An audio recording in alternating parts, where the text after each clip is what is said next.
ఈ యొక్క కమిటీ తరఫున ధన్యవాదాలు తెలియపరుస్తూ ఆయన అడుగుజాడల్లో నడుస్తూ మన సంఘాన్ని ఐకమత్యంగా తీసుకొని వెళ్లే బాధ్యత ప్రతి ఒక్కరి మీద ఉంటది కాబట్టి ప్రతి ముదిరాజు బిడ్డ ఎక్కడున్నా నా అన్న తమ్ముడు అనే విధంగా భేదభావం లేకుండా సంఘాన్ని ముంగడికి నడిపి బీదవారికి సహాయపడుతూ పైవారు ఏం చేశారని కాదు, నువ్వు నీ బాధ్యతతో ఏం చేశావనే విధంగా ఆలోచన చేసుకుంటూ మొదలు మీ ఇంట్లో మీ అన్నదమ్ములు కలిసి ఉండండి, బస్తీలో కలిసి ఉండండి, తర్వాత సంఘాన్ని నడపండి.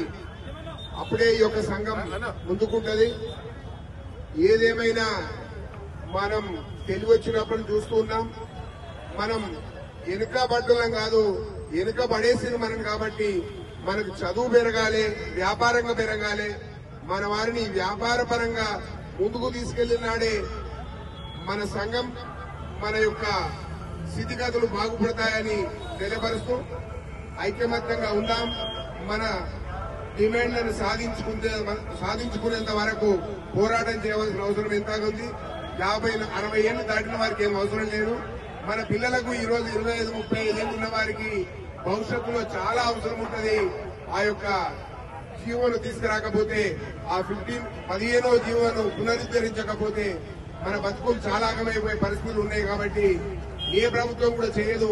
వడ్డించేవాడు మనవాడు ఉంటేనే అయితే తప్ప వడ్డించేవాడు మనవాడు లేకపోతే మనకు ఇదే విధంగా మురిపిస్తారు, ఓట్లు వేసుకుంటారు, గద్దెనెక్కుతారు తప్ప మనం ఒకసారి గ్రహించాలి.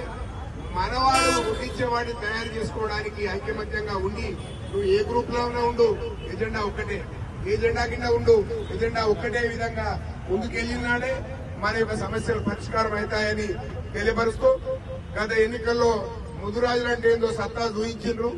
అన్ని పార్టీలు మేల్కొంటున్నాయి, కానీ దూరంగానే ఉంచుతున్నాయి. దాన్ని దగ్గర రావాలంటే రేపు రాబోయే స్థానిక ఎన్నికల్లో మన బలమేదో చూయించినాడే ఇక్కడ వాళ్ళు అధికారులు గాని ఆ యొక్క నాయకులు గాని కళ్ళు తెరుస్తారని తెలియపరుస్తూ ఇక్కడ వచ్చినటువంటి సామాన్య గారికి మా జీడిపట్ల జేఎస్ అంటేనే అన్న జీడిపట్ల జేఎస్